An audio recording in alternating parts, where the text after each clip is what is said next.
A nombre de la Secretaría de Educación de Guanajuato, doy la más cordial bienvenida a toda la comunidad educativa de educación básica a la inauguración de la estrategia Aliados por la Inclusión, derivado del Convenio de Colaboración Interinstitucional COMP-SEC Fundación Teletón Abejas León 68-2021, nombrado como Convenio de Fortalecimiento de la Educación a la Inclusión y el Deporte. Me permito presentar a autoridades educativas que nos acompañan. Maestro Alejandro Ábalos Rincón, Director de Inclusión Educativa.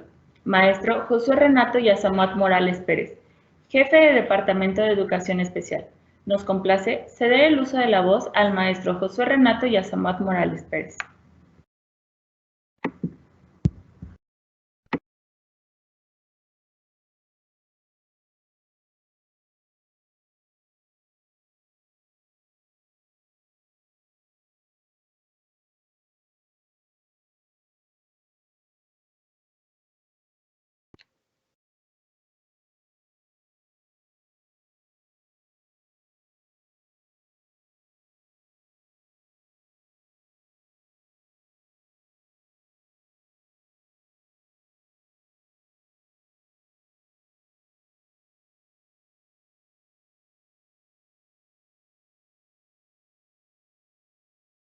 Muy buenos días a todas, a todos. Realmente nos emociona mucho poder recibirles esta fría mañana. Agradezco que nos puedan acompañar personal del CRIT Teletón Irapuato y que podamos estar juntos en una misma mesa de trabajo hablando por la educación inclusiva de niñas, niños, adolescentes, jóvenes con discapacidad. Estamos muy emocionados de poder recibir a nuestro público asistente esta mañana para que disfrute del contenido que tenemos presente y que tenemos preparado para ustedes en esta estrategia, Aliados por la Inclusión Educativa y el Deporte. Muchísimas gracias, bienvenidas, bienvenidos.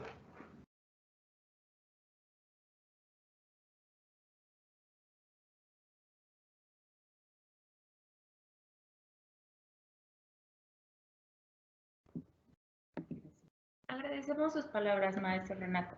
Me permito presentar y ceder el uso de la voz al licenciado Juan Francisco Rocha Ruenes, presidente ejecutivo de la Fundación Teletón Irapuato.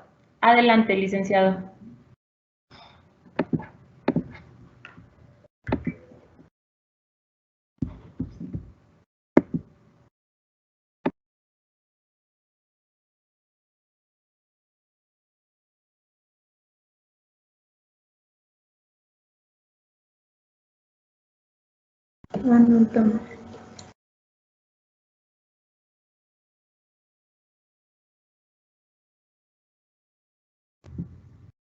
Le cedemos el uso de la voz, licenciado.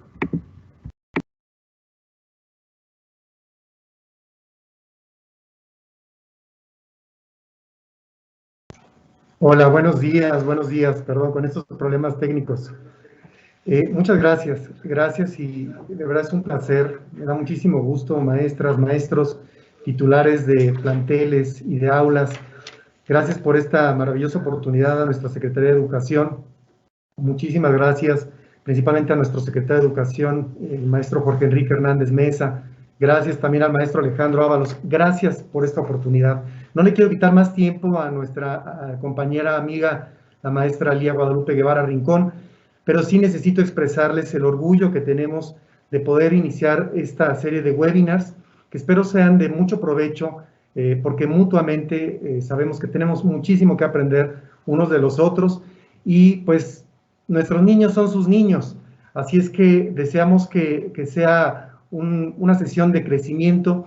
Les digo con toda la sinceridad, platico muy seguido con nuestras familias en atención en CRIT Guanajuato, y a mí me enorgullece muchísimo escuchar tantos y tantos casos del esfuerzo, principalmente de nuestros maestros en las aulas, de las maestras en las aulas, pero también de los titulares de los planteles, el saber el esfuerzo tan grande que realizan por mejorar, por incluir a nuestros niños y niñas con discapacidad.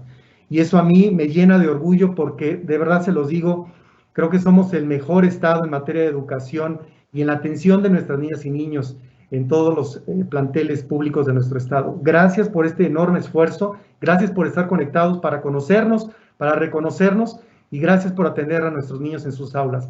Que sea de mucho provecho, y muchas gracias a la Secretaría de Educación de Guanajuato.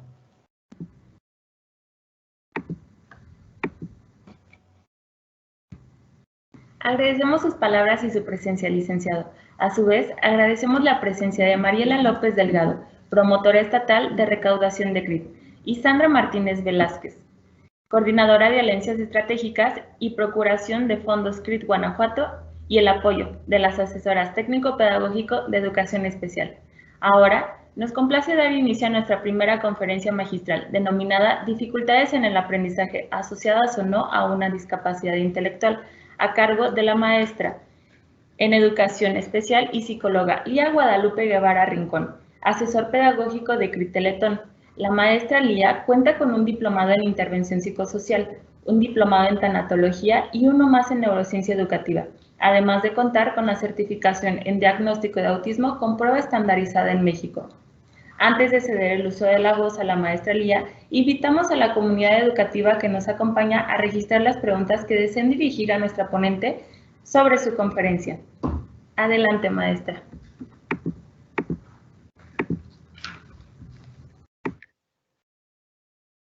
Muchas gracias. Es un honor para mí compartirles este tema el día de hoy. Y pues bueno, voy a dar inicio a esta sesión. Bueno, antes de empezar a hablar sobre el tema que hoy abordaremos, me gustaría comenzar con ustedes hablándoles de los antecedentes sobre las dificultades de aprendizaje. Por el año de 1963 es cuando se inicia en Estados Unidos, en la ciudad de Chicago, el psicólogo y educador estadounidense Samuel Kirk a tener una reunión con padres que tenían hijos que en ese tiempo se les llamaba que estaban afectados por dificultades que eran difícilmente explicables en el proceso del aprendizaje de la escritura. El psicólogo y educador, él hizo la primera propuesta de explicación educativa y ese puso al frente de la primera asociación de niños con dificultades de aprendizaje.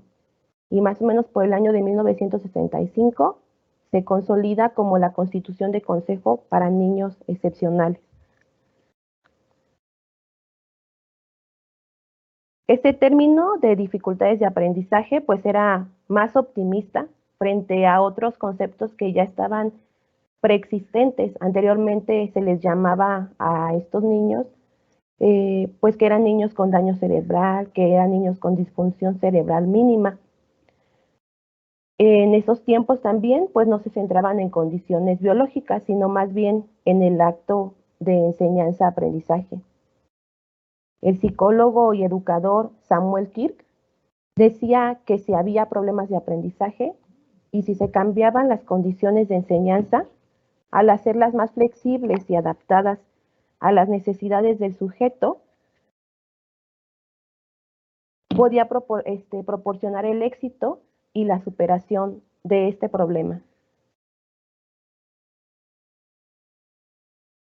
Quisiera hacer mención de cómo ha evolucionado las dificultades de aprendizaje y el término de dificultades en el aprendizaje hasta consolidarlo el día de hoy como un concepto más inclusivo.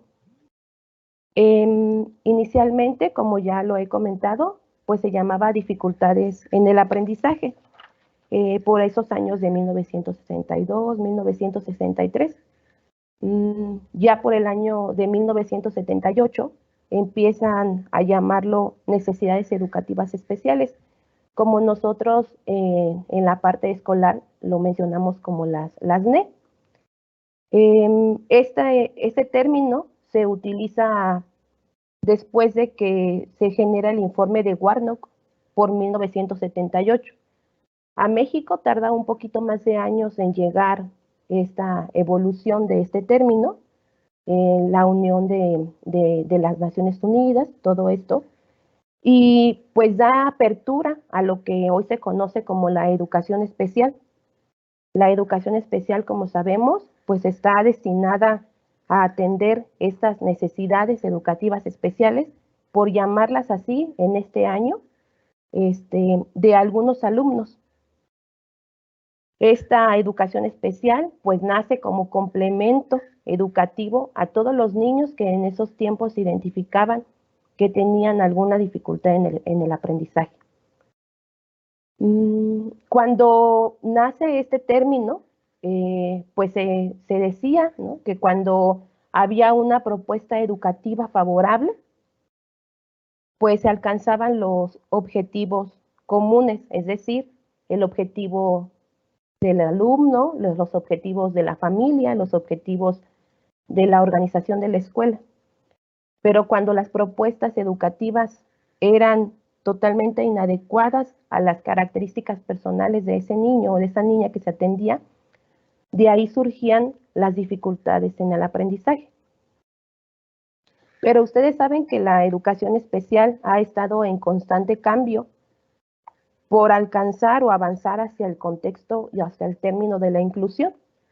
Entonces, al avanzar hacia la inclusión, pues se empieza a denominar, ya no se llaman ahora dificultades en el aprendizaje o necesidades educativas especiales, sino se les llaman barreras para el aprendizaje y la participación, lo que se conoce como las BAP.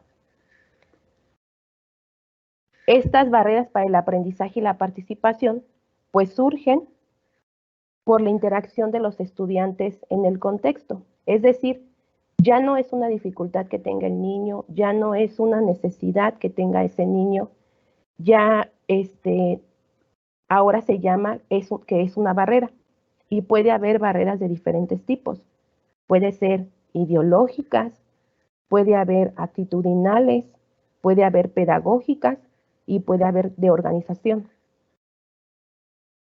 Por ejemplo, una barrera para el aprendizaje y la participación que puede enfrentar un niño actitudinal es que se le discrimine en un contexto escolar por su diagnóstico o por sus características personales. Una barrera para el aprendizaje y la participación desde un modelo de organización, pues sería los espacios o el mobiliario que no está adaptado a las características de ese niño que se está atendiendo en ese salón de clases. Es decir, si nosotros como docentes utilizamos los mismos materiales, los mismos instrumentos de evaluación, estamos generando unas propuestas educativas inadecuadas, por lo que llegamos a tener barreras para el aprendizaje y la participación en ese niño, en esa niña que estamos atendiendo en el salón de clases. Y hablando en los términos de 1962, pues sería un niño que está enfrentando dificultades en el aprendizaje. Les quise mencionar esto para poderles dar una remembranza de cómo han evolucionado los términos y cómo es correcto decir, es decir, que el niño tiene una barrera en el aprendizaje y la participación. Habiendo hablado un poquito de estos antecedentes y la evolución de los términos, quisiera ahora hablarles sobre la parte del diagnóstico de las dificultades en el aprendizaje. Hay un manual diagnóstico y estadístico de los trastornos mentales, DSM. Actualmente, bueno, es un manual de la Asociación Mexicana de Psiquiatría. Este manual ha habido durante los años que se ha publicado diferentes versiones, por eso es que se llama DSM-5, porque bueno, ahorita está la 5ª edición. Para poder diagnosticar un trastorno específico del aprendizaje o una dificultad de aprendizaje o una barrera para el aprendizaje, nos podemos apoyar de los criterios diagnósticos que nos habla este manual. Este manual de DSM-5 o DSM y la 5ª versión que actualmente está, se diseñó pues para facilitarnos un diagnóstico más flexible de estos trastornos. Pretende servir de guía práctica, funcional y flexible para organizar la información que pueda ayudar en un diagnóstico preciso y en el tratamiento. Este manual, en su índice van a encontrar como trastorno específico del aprendizaje. Estas siglas se pueden abreviar así como TEA, sin confundirlos, porque cuando referimos TEA, asociamos que es autismo, pero en este momento lo vamos a usar TEA como trastorno específico del aprendizaje.